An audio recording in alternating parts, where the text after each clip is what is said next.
Hola, ¿qué tal, chicos? Sean bienvenidos a Agua y Tierra, el podcast donde exploraremos los desafíos y soluciones en la agricultura colombiana. Mi nombre es Carlos Andrés y hoy me acompañan mis colegas Daniel, experto en historia agropecuaria, Camilo, que nos trae los retos, y Sebastián con las estrategias innovadoras.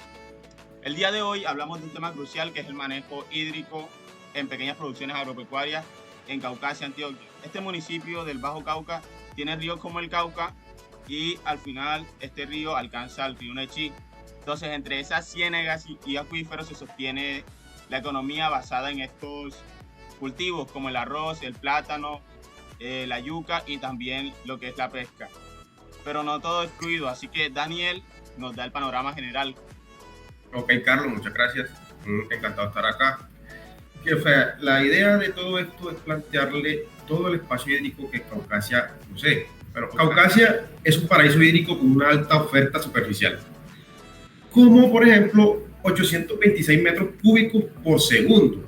Esa es la producción hídrica por segundo que está teniendo los acuíferos en Caucasia.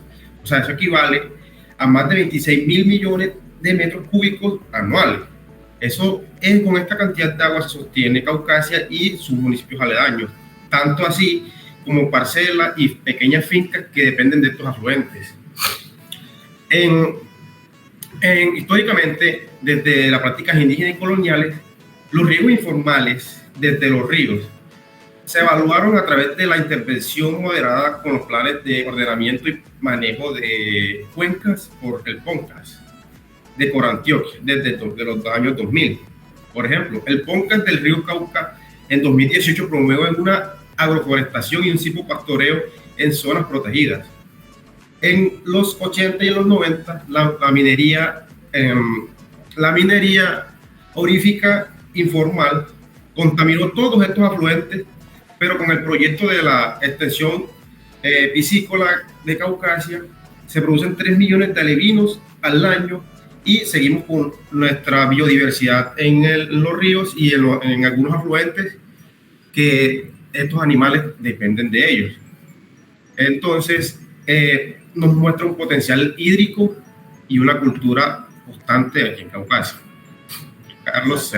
Resalto esa interesante evolución, Daniel, pero aquí surge una pregunta y es que con tanta agua, ¿por qué sigue habiendo un problema? ¿Por qué se sigue mostrando? Entonces, quisiera pasar con Camilo que nos contara cuáles han sido los desafíos principales en esto.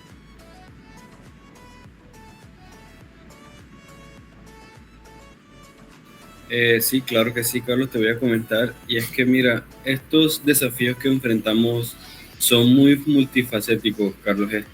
Bueno, primero tenemos la contaminación por minería ilegal, que sabemos que esto nos afecta a más de 35.500 hectáreas y liberan mercurio, cianuro y otros elementos que pueden afectar mucho. Esto dio claramente el índice, pues, de alteración en la calidad del agua. Son niveles más del 60% si nos podemos analizar, y estas áreas erosionadas pueden ser muy riesgosos y abrevaderos para esta comunidad. Pueden impactar cultivos como yuca, pueden afectar la ganadería y pueden afectar muchos pastos con baja capacidad y baja resistibilidad a estos problemas. En cuanto a la variabilidad climática, también tenemos problemas como inundaciones, que es un grave problema en la llanura. Estas inundaciones pueden dañar cerca de un 60% de los cultivos. Ha habido casos de lluvias con 45 milímetros y que en 24 horas arrasan con un cultivo de arroz en un solo día. Además de las inundaciones, obviamente, también se ven casos de sequía. Son sequías cortas, pero son sequías que afectan mucho, reducen muchos rendimientos de muchos sistemas de producción. Y sabemos que el arroz es un gran porcentaje de los sistemas de producción que vemos en nuestra región. Así que un gran porcentaje de los cultivos y de todos nuestros sistemas están siendo afectados. Eso es un problema muy importante. La infraestructura también puede ser un problema. ¿Por qué? Porque es muy deficiente. El 23% de las unidades agropecuarias pues tienen, digamos por así decirlo, un riego tecnificado, o métodos tradicionales que son de baja eficacia. Estamos hablando de los surcos, los bombeos, y esto añade mucha informalidad, muchos problemas hídricos, sin mencionar obviamente que la mayoría son ilegales. La deforestación y los conflictos armados, obviamente hay que mencionarlo, es un problema que mucha gente se ha afectado en cuanto al desplazamiento y a la pobreza rural. Y todo esto obviamente baja la productividad y aumenta mucho más la vulnerabilidad, Carlos. Gracias por tus datos, Camilo. Esto en verdad suena grave. Quisiera pasar con Sebastián porque además de, digamos, notar lo que han sido los desafíos, debemos seguir con qué prácticas podrían hacer que estos pequeños productores manejaran sus cultivos de mejor manera. Entonces, Sebastián, ¿nos podrías un poco contar de aquello que se podría hacer con estos productores? Claro que sí. Bueno, en las fincas pequeñas casi todo depende de las lluvias, que van entre 1.200 y 2.500 milímetros al año. En cultivos como el arroz secano, en la vereda de las Malvinas, revisan los pluviómetros para decidir el momento de la siembra y la fertilización. Ahí trabajan con suelos francoarcillosos que retienen bien la humedad y no usan riego artificial, pero sí procuran evitar los encharcamientos. En ganadería, los animales se abastecen de abrevaderos naturales de los ríos y en algunas zonas usan sistemas silvopastoriles cerca del 25% de cobertura. Aunque existen 51 sistemas de riego en la región, como aspersión o bombeo, que benefician a 2.215 productores en Caucasia, y esto sigue siendo más de subsistencia. En cultivos como yuca y maíz siembran siguiendo curvas de nivel para reducir la erosión.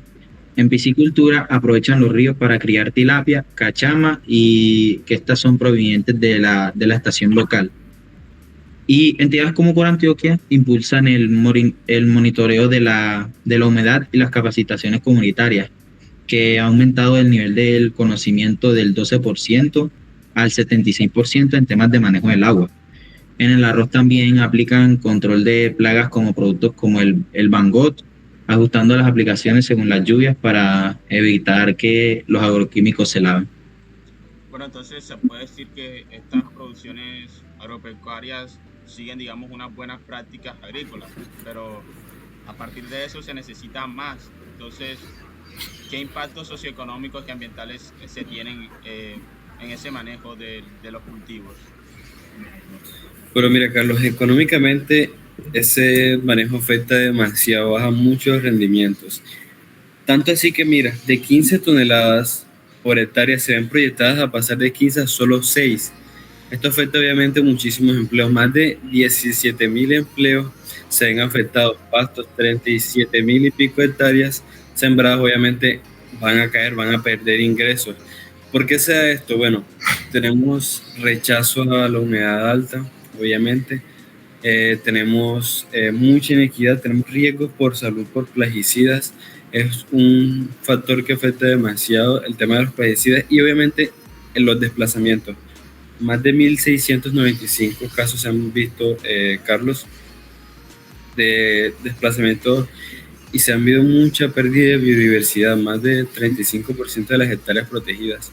Pues áreas protegidas como la reserva de Bajo Cauca se han visto muy afectadas y obviamente muchos riesgos de avenidas y tormentas que se ven que es un factor más que puede afectar a esto. Entonces, siguiendo con lo que veníamos hablando, Sebastián, ¿qué estrategias sostenibles se tendrían para el futuro de las producciones agropecuarias en estos territorios? Bueno, Carlos, pensando en estrategias sostenibles, nos basamos en la gestión integral del recurso hídrico, que va acorde con la política nacional desde el 2010. ¿Qué se propone?